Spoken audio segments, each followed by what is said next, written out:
ये बजट 100 साल की भयंकर आपदा के 100 साल की विकास का नया विश्वास लेकर आया है। ये बजट अर्थव्यवस्था को मजबूती देने के साथ ही सामान्य मानवी के लिए अनेक नए अवसर बनाएगा। ये बजट मोर इंफ्रास्ट्रक्चर, मोर इन्वेस्टमेंट, मोर ग्रोथ और मोर जॉब्स की नई संभावनाओं से भरा हुआ है। और एक नया क्षेत्र और खुला है और वो है ग्रीन जॉब्स का। ये बजट तत्कालीन आवश्यकताओं का भी समाधान करता है और देश के युवाओं के उज्जवल भविष्य को भी सुनिश्चित करता है। ये पिछले कुछ घंटों से देख रहा हूं जिस प्रकार से इस बजट का हर क्षेत्र में स्वागत हुआ है। सामान्य मानवी की जो सकारात्मक प्रतिक्रिया आई है उसने जनता जनार्दन की सेवा का हमारा उत्साह अनेक गुना बढ़ा दिया है। जीवन के हर क्षेत्र में आधुनिकता आए, टेक्नोलॉजी आए, जैसे किसान ड्रोन हो, वंदे भारत ट्रेन हो, डिजिटल करेंसी हो, बैंकिंग के क्षेत्र में डिजिटल यूनिट्स हो, 5G सर्विसेज का रोल आउट हो, नेशनल हेल्थ के लिए डिजिटल इकोसिस्टम हो। इनका लाभ हमारे युवा, हमारे मध्यम वर्ग, गरीब, दलित, पिछड़े, ये सभी वर्गों को मिलेगा। इस बजट का एक महत्वपूर्ण पहलू है गरीब का कल्याण। हर गरीब के पास पक्का घर हो, नल से जल आता हो, उसके पास शौचालय हो, गैस की सुविधा हो, इन सभी पर विशेष ध्यान दिया गया है। इसके साथ ही आधुनिक इंटरनेट कनेक्टिविटी पर भी उतना ही जोर है। जो भारत के पहाड़ी क्षेत्र हैं, हिमालय का पूरा पट्टा, जहां जीवन आसान बने, वहां से पलायन ना हो, इसे ध्यान में रखते हुए भी नई घोषणा की गई है। हिमाचल, उत्तराखंड, जम्मू कश्मीर, नॉर्थ ईस्ट ऐसे क्षेत्रों के लिए पहली बार देश में पर्वतमाला योजना शुरू की जा रही है।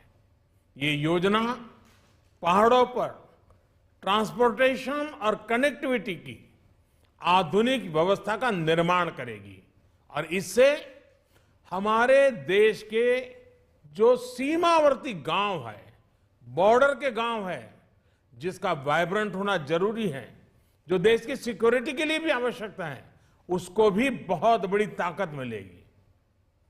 भारत के कोटि कोटि जनों की आस्था मां गंगा की सफाई के साथ साथ किसानों के कल्याण के लिए एक महत्वपूर्ण कदम उठाया गया है।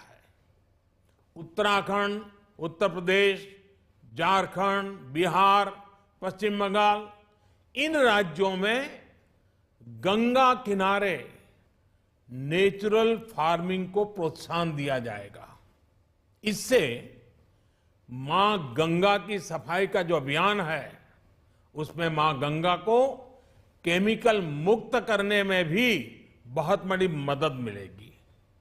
बजट के प्रावधान यह सुनिश्चित करने वाले हैं कि कृषि लाभप्रद हो, इसमें नए अवसर हो, नए एग्रीकल्चर स्टार्टअप्स को प्रोत्साहन देने के लिए विशेष फंड हो या फिर फूड प्रोसेसिंग उद्योग के लिए नया पैकेज।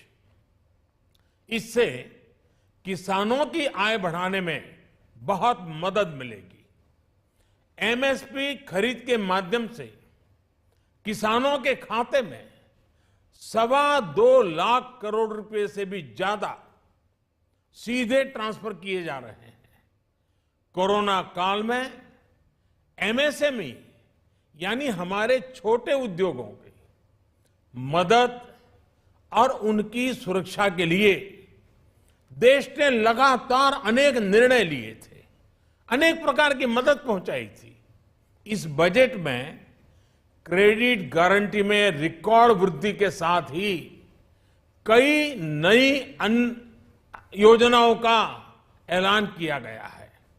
डिफेंस के कैपिटल बजट का 68% डोमेस्टिक इंडस्ट्री को रिजर्व करने का भी बड़ा लाभ भारत के एमएसएमई सेक्टर को मिलेगा। ये आत्मनिर्भरता की तरफ बहुत बड़ा मजबूत कदम है।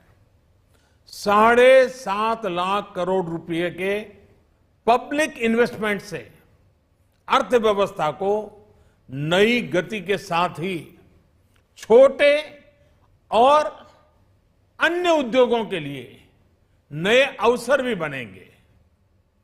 मैं वित्त मंत्री निर्मला जी और उनकी पूरी टीम को इस पीपल फ्रेंडली और प्रोग्रेसिव बजट के लिए बहुत बहुत बधाई देता हूं। कल भारतीय जनता पार्टी ने मुझे सुबह 11 बजे बजट और आत्मनिर्भर भारत विषय पर बात करने के लिए निमंत्रित किया है। कल 11 बजे मैं बजट के इस विषय पर विस्तार से बात करूंगा। आज इतना काफी है। बहुत बहुत धन्यवाद।